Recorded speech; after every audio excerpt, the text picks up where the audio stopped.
Hello my dear students, today in this video we will learn about समास। समास मतलब compound, मतलब दो या दो से अधिक शब्दों को जब जोड़कर संक्षिप्त रूप में लिखा जाता है तो उसको समास कहते हैं। जैसे रसोई के लिए घर, क्या बोलेंगे? रसोई के लिए घर को क्या बोलते हैं? रसोई घर, ठीक है ना। तो हम लोगों ने दो या दो से अधिक शब्द है उसको क्या करके लिखा है, एक साथ करके लिखा है संक्षिप्त रूप में। इसका मतलब अगर आपको डेफिनेशन पूछी जाए समास की क्या, तो समास क्या है, तो आप क्या बोलेंगे? जब दो या दो से अधिक शब्दों को संक्षिप्त करके लिखा जाए तो उसे समास कहते हैं। ठीक है, समझ में आया? तो समास ही हो गया। पर अब इसी को समास को जब अलग किया जाए, तोड़ा जाए, तो उसको समास विग्रह कहते हैं। ये हो गया समास। और जब तोड़कर लिखा जाता है तो उसको कहते हैं विग्रह। जब ये समास जो ये जुड़ा हुआ है इसको समस्त पद बोलते हैं। क्या बोलते हैं? समस्त पद। मतलब एक समस्त मतलब कंप्लीट एक पद है। तो समस्त पद का क्या होता है? जो स्टार्टिंग का जो पार्ट है रसोई, ठीक है, इसको बोलते हैं पूर्व पद, मतलब पहले का हिस्सा। और ये है घर बाद का, तो इसको बोलते हैं उत्तर पद। क्या बोलते हैं? उत्तर पद। ठीक है, समझ में आया इतना यहाँ तक? समास क्या है, समास विग्रह क्या है, और समास ये जो कंप्लीट जो शब्दों का संक्षिप्त रूप है उसको समस्त पद बोलते हैं। आप समस्त पद की जब इसका पहला जो पद होता है, मतलब बिगिनिंग का जो पार्ट होता है उसको पूर्व पद, और इसका बाद का जो पार्ट होता है उसको उत्तर पद बोलते हैं। ठीक है, अब हम समास के भेद पढ़ेंगे। समास के भेद में सबसे पहले हम पढ़ेंगे अव्ययभाव समास। अब अव्यय क्या है उसके बारे में जानना जरूरी है।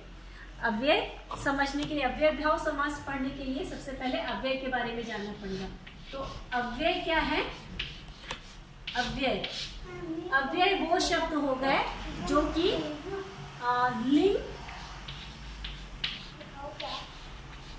वचन व काल, कोई भी वचन हो, कोई भी लिंग का हो, चाहे कोई भी काल में हो, पर उसमें कोई परिवर्तन नहीं आता। अभी इतना ही समझो, क्योंकि इसका डिटेल में पूरा चैप्टर है जिसको अविकारी शब्द बोलते हैं। तो वही अव्यय होते हैं।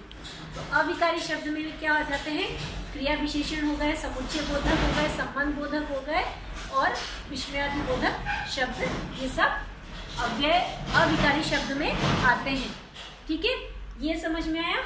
अब क्या होता है अव्ययभाव समास में? होता है कि जब समास जो कि अव्यय की तरह काम करे, सिंपल लैंग्वेज में अव्ययी भाव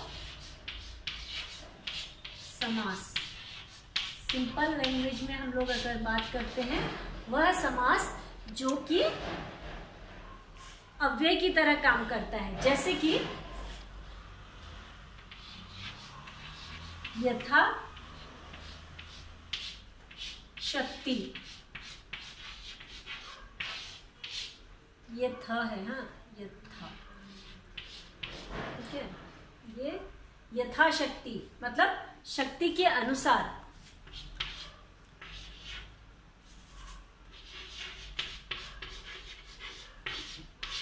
शक्ति के अनुरूप या शक्ति के अनुसार।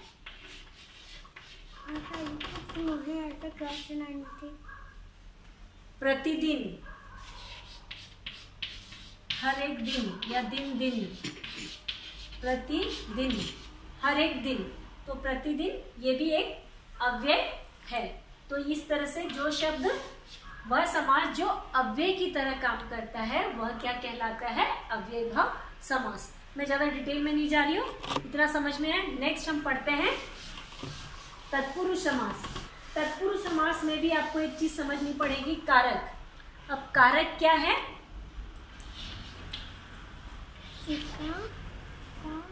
तत्पुरुष समास, तत्पुरुष समास। अब इसमें इस समास को समझने के लिए कारक को समझना जरूरी होता है। कारक क्या हो गए? सिंपल एक बार पहले मैं वो बता देती हूँ। कारक हो गए का, के लिए, से,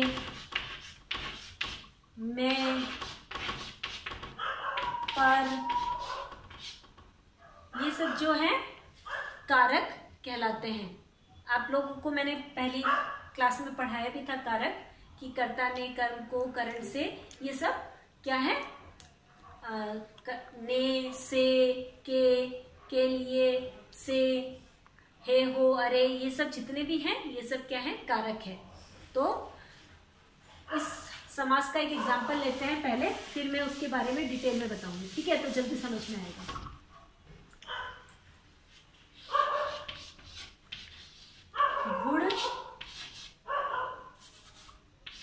घुड़सवार, इसमें घुड़सवार है ना।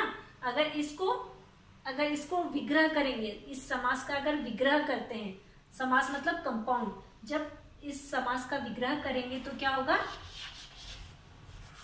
और घोड़े पर, ठीक ही तो लिखा है, ठीक ही लिखा है, एक मिनट रुको। घुड़ सवार, ठीक है? इसका अगर विग्रह करते हैं तो क्या होता है? घोड़े पर सवार, ठीक है? अब इसमें क्या है? इस समस्त पद में, इसमें जो दूसरा पद है, मतलब उत्तर पद जो है, वो क्या होता है? प्रमुख होता है, प्रधान होता है, इंपॉर्टेंट होता है ना। ये ज्यादा इंपॉर्टेंट होता है कंपैरेटिव पूर्व पद के, ठीक है? कैसे? घुड़सवार, तो इसमें किसके बारे में बात हो रही है? सवार के बारे में बात होगी ना। घोड़े का इसमें ज्यादा इंपॉर्टेंट नहीं है। सवार जो है वो किस पर सवार है? घोड़े पर सवार है, तो इसके बारे में बात हो रही है ना, तो ये प्रधान हुआ। समझ में आया? एक और एग्जांपल लेते हैं, राजमहल। अब राजा की बात हो रही है कि महल की बात हो रही है? राजमहल में ऑफ कोर्स महल के बारे में बात हो रही है, बस हाँ ये अलग बात है कि महल किसका है? राजा का है, ये चीज बताया जा रहा है, पर हो तो बात महल की रही है ना। तो इसमें क्या है? दूसरा पद प्रधान है। कौन सा? दूसरा उत्तर पद प्रधान है, और दूसरे में राजा का महल, इसका विग्रह करने पर क्या हुआ? राजा का महल। तो ये क्या है? मैंने अभी बताया था ना, कारक जो शब्दों को जोड़ने का काम करता है या संबंध बताता है, वह कारक कहलाता है ना। तो ये क्या कारक? ये कारक का लोप होता है। इसमें जब तत्पुरुष समास का विग्रह किया जाता है तो उसमें क्या होता है? कारक का लोप होता है, और दूसरे में दूसरा पद प्रधान होता है, वह कहलाता है तत्पुरुष समास। समझ में आया? ये हो गया क्लियर? नेक्स्ट के लिए बढ़े आगे।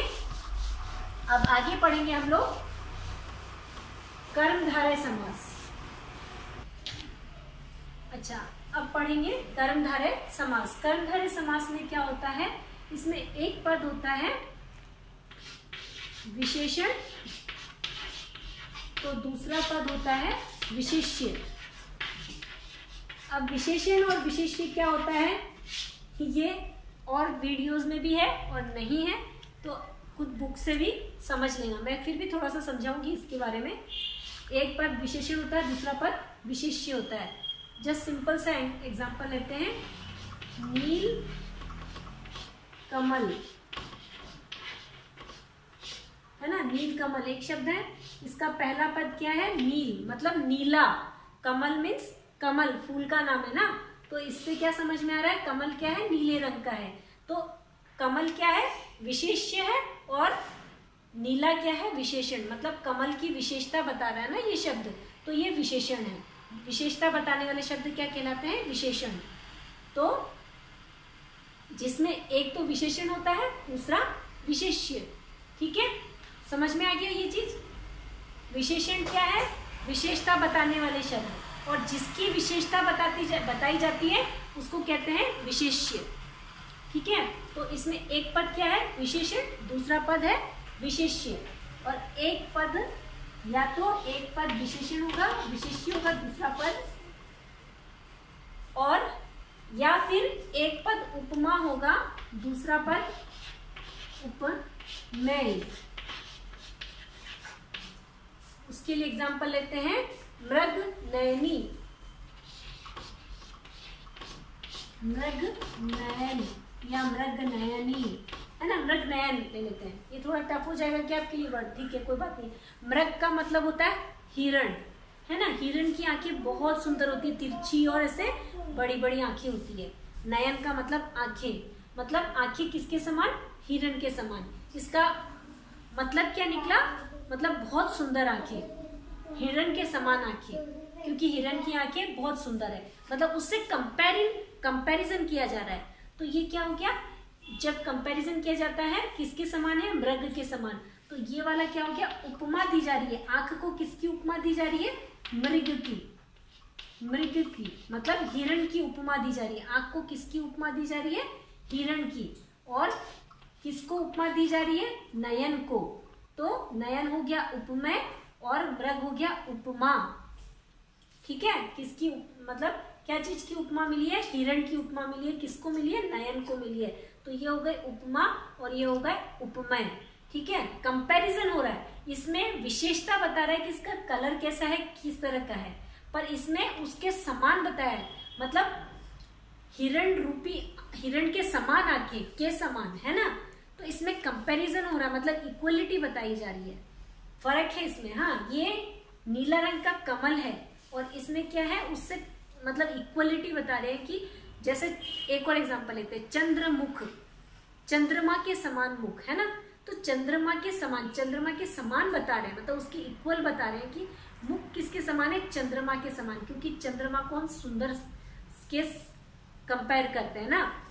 तो मतलब जब कंपेयर किया जाता है, मतलब समान, उसके समान बताया जाता है, उसके जैसा बताया जाता है, तो वो क्या हो गया, उपमा देना, उसकी उपमा देना, है ना। जैसे बोलते हैं ना, आप बहुत ताकतवर हो तो शेर के समान आप ताकतवर हो, है ना। तो शेर, उसकी उपमा दी है आपको शेर के जैसे, है ना, वो विशेषता नहीं हुई, वो उपमा देना हो गया। समझ में आया यहाँ पे, ये चीज हो गया। कौन सा समास क्या हो गया, कर्मधारय समास क्या हो गया, वह जिसमें जिसका समास में एक पद क्या होता है, विशेषण, दूसरा पद विशेष्य, या फिर एक पद होगा उपमा, दूसरा पद उपमेय होगा, वह समास क्या कहलाएगा, ये कर्मधारय समास। ठीक है, अच्छा अब आगे बढ़ते हैं, द्विगु समास। द्विगु मतलब वह समास जिसमें कि संख्या का बोध होता है। एग्जाम्पल लेते हैं, त्रिभुज। त्रिभुज का मतलब क्या हो गया, तीन भुजाएं जिसकी, तीन भुजाएं किसकी है, आपके ट्रायंगल की तीन भुजाएं।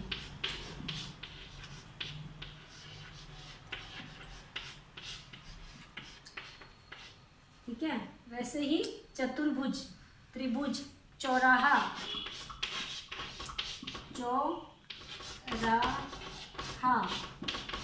चौराहा मतलब चार राहें, मतलब चाराली आप बोलते हो ना अपनी लैंग्वेज में, चाराली, तो चाराली को हिंदी में बोलते हैं चौराहा।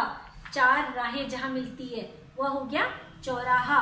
ठीक है, इसका मतलब क्या हो गया, द्विगु समास क्या है, जिसमें नंबर्स का हमें बोध होता है, जिसमें कि नंबर्स बताए जाते हैं, नंबर्स आते हैं, वह समास क्या हो गया, आपका द्विगु समास। समझ में आई, क्लियर।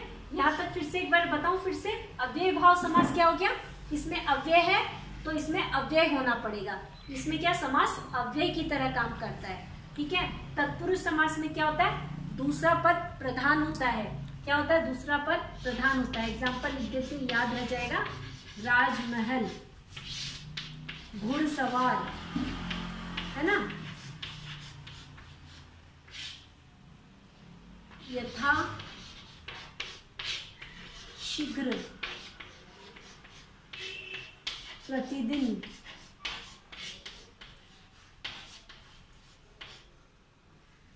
कर्मधारय समास में क्या हो गया, एक विशेषण, इसमें दूसरा पद प्रधान होता है, दूसरे में इसके बीच में कारक का लोप होता है। किसका लोप, कारक का लोप। जब इसके विग्रह किया जाता है तो इसमें हम लोग के सामने क्या आता है, कारक आता है छुप के।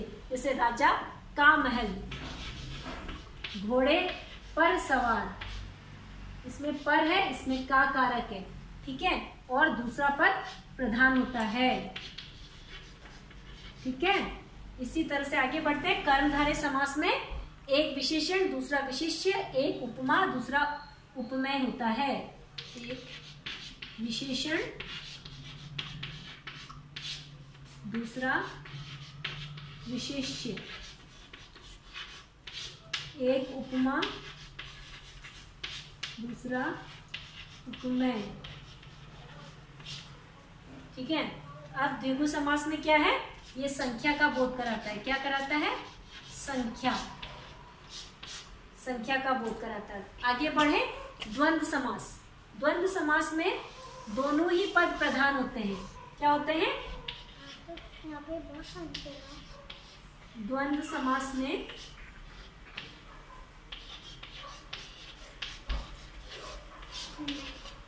दोनों ही पद प्रधान होते हैं। कैसे,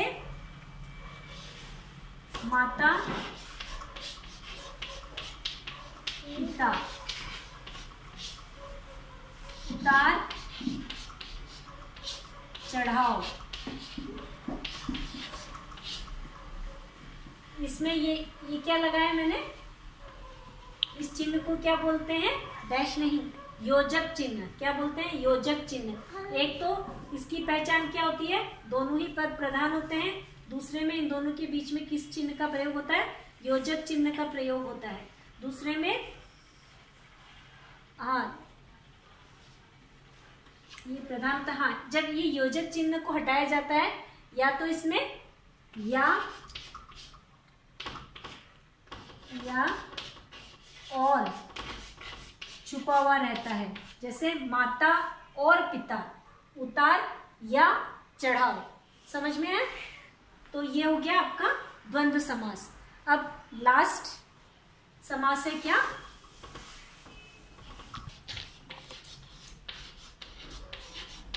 लास्ट समास है तत्पुरुष, सॉरी गलती से बोल दिया तत्पुरुष, तत्पुरुष नहीं, बहुव्रीहि समास है ना। क्या, बहुव्रीहि, बहुव्रीहि समास। इसके शब्दों के विपरीत तीसरा अर्थ आता है। इस समास में शब्दों का जो शाब्दिक अर्थ नहीं निकल के इसका कुछ अलग ही अर्थ निकलता है। जैसे कि नीलकंठ, नीलकंठ मतलब कंठ, कंठ नीले रंग का कंठ है ना। गला कौन सा रंग का है, नीले रंग का, तो किसका होता है नीला रंग, कंठ का, शिव भगवान का, तो शिव, ठीक है। तो ये हो गया जिसमें कुछ तीसरा ही अर्थ निकलता है, वह हो गया बहुव्रीहि समास। उसी तरह से मैंने अभी आपको बताया था द्विगु समास में चतुर्भुज, जिसकी 4 भुजाएं हों, पर चतुर्भुज अगर इस सेंटेंस में हो। आज हम चतुर्भुज के बारे में पढ़ेंगे। हाँ, आज हम गणित में एक नया अध्याय शुरू कर रहे हैं जिसका नाम है चतुर्भुज। चतुर्भुज का मतलब ये 4 भुजाएं, मतलब आज हम रेक्टेंगल के बारे में पढ़ना है, ठीक है ना। बट मैं चतुर्भुज की पूजा अर्चना करती हूँ। इस सेंटेंस में चतुर्भुज का मतलब क्या होगा, भगवान विष्णु से मतलब हो गया।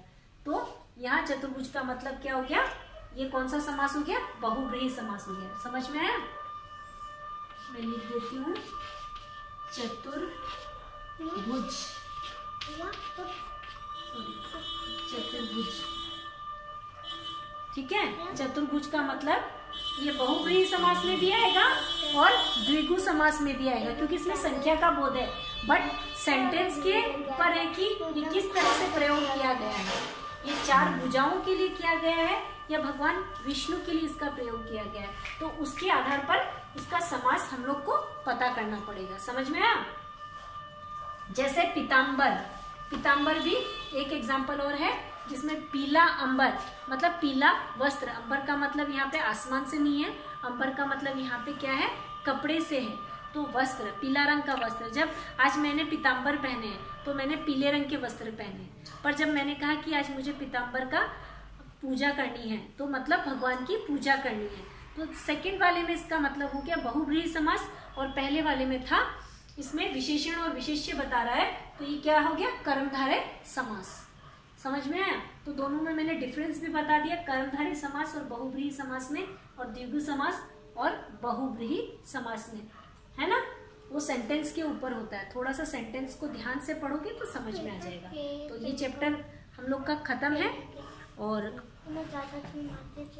और किसी को भी कोई डाउट है तो you can call me. Okay, तब तक के लिए बाय बाय, टेक केयर।